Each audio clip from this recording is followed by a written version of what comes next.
ជាងខ្ញុំមកកណោមិនហៅមកដែលបងនឹងស៊ីថោកជាងគេអូនឹកមនុស្សមិនស្គាល់ដឹងថាខ្លួនឯងធ្វើអីផងហ្នឹងហើយអួតតាំងខ្លួនឯងអ្នកចេះដែរបងសពអាប្រសពគណៈកម្មការចាទី2គណៈកម្មការពិតប្រកបចាគណៈកម្មការទី2គុំគិតថាធុងសម្រាមដាក់តែសម្រាមមិនមែនទេ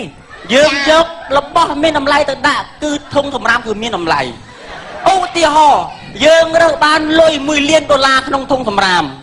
យើងគិតថាធុងសម្រាមនេះគឺជាអាយុជីវិតរបស់យើងហើយយើងនឹងស្រឡាញ់ធុងសម្រាមយើងនឹងដេកអោបធុងសម្រាម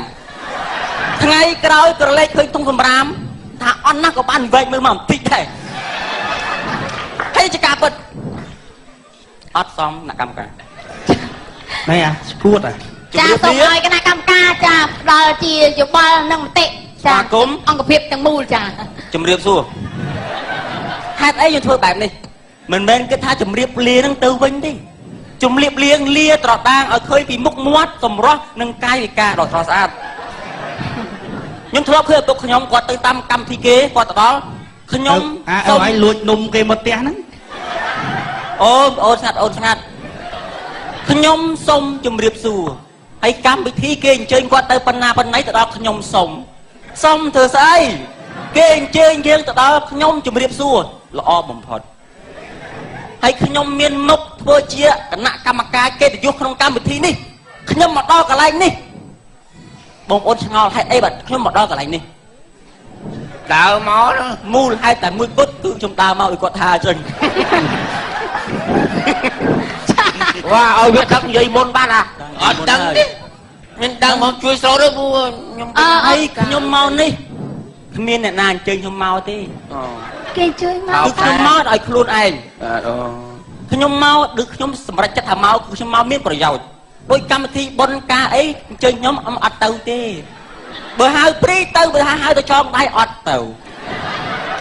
កុំយកការរាប់អានចង់បានលុយខ្ញុំអត់ទៅទេអត់សូវឆ្លៃអរគុណដល់គណៈកម្មការអត់អត់ទេនៅទេចាអរគុណខ្ញុំស្មានចាប់ខ្ញុំមិនមែនថាលើកតម្កើងខ្លួនឯងជាអ្នកចេះទេអាយុ3ឆ្នាំខ្ញុំចូលសាលាមត្តេយ្យអាយុ6ឆ្នាំខ្ញុំចូលសាលារដ្ឋចារៀនវិទ្យាល័យអនុវិទ្យាល័យមហាវិទ្យាល័យសាកលវិទ្យាល័យ10ឆ្នាំធ្វើសំណង់តែចេះមែនទេគណៈកម្មការទី1កុំអោនខ្ញុំចេះចាមិនមែនថាខ្ញុំអួតទេបន្ទុកដែលគ្រូឲ្យគឺមិនដែលក្រោម0ទេចាគាត់តែចេះដឹងចាក៏ពី1ដល់5តិចបំផុត1ច្រើនបំផុត5ប៉ុន្តែក្នុងសភៅរបស់ខ្ញុំធ្វើកំណាយគឺបាន10ចាមូលហេតុអីបាន10ខ្ញុំលួចកែថែមមនុស្សយើងត្រូវការកម្លាំងចិត្តអ្នកច្រៀងត្រូវការអ្នកទះដៃអ្នកប្រដាល់ត្រូវការអ្នកហូយើងរៀនដូចនេះដែរបើយើងបានបន្ទុកតិចបានចុយស្អីយើងត្រូវឲ្យកម្លាំងចិត្តខ្លួនឯងបើគ្មានគេណាឲ្យយើងឲ្យខ្លួនឯងកែដាក់10ខ្លួនឯងបើធ្វើឃើញ10ចង់រៀនចាអរគុណដល់គណៈកម្មការទី1គ្នានៅតន់ចប់ទៀតចាតទៀតអញ្ចឹងបាទបងប្អូនឯងគ្មានអារីផុតដល់ទី5ដេកសិនហ្នឹងឯងពីអូននិយាយណាអញដេកណាគាត់បាននិយាយថាប្រាប់សិស្សពីមុននៅតូចឆ្នាំនេះមិនដូចឆ្នាំមុនទៀតឡើយបង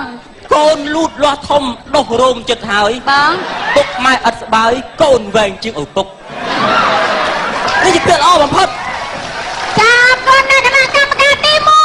អត់ទាន់ចប់ទេនៅទេចានៅទេភាសាម៉ែអើយខ្ញុំមិនមែនរៀនតែប្រឹងភាសាមនុស្សទេនៅទៀតខ្ញុំស្រាវជ្រាវដល់ភាសាសត្វទៀតចាភាសាសត្វខ្ញុំដឹងពីចរិតសត្វចាមិនមែនខ្ញុំសត្វទេតែខ្ញុំដឹងចាដឹងហ៎មូលហេតុអីបងប្អូនមិនឆ្ងល់ហេតុអីកោឆ្មាចូលចិត្តស៊ីឆ្អឹងខ្ញុំស្រាវជ្រាវផ្ទាល់ខ្ញុំសោកខ្ញុំពិសោធន៍ខ្លួនឯងដឹងខ្ញុំទិញឆ្អឹងឆ្អឹងលេខ1ឆ្អឹងជំរឿសជាង1គីឡូមកពិសោធន៍ខ្ញុំស៊ីខ្ញុំស៊ីអស់តែកន្លះគីឡូខ្ញុំដឹងលទ្ធផលចាលទ្ធផលនោះគឺខ្ញុំជាប់កចាអត់ដល់នេះ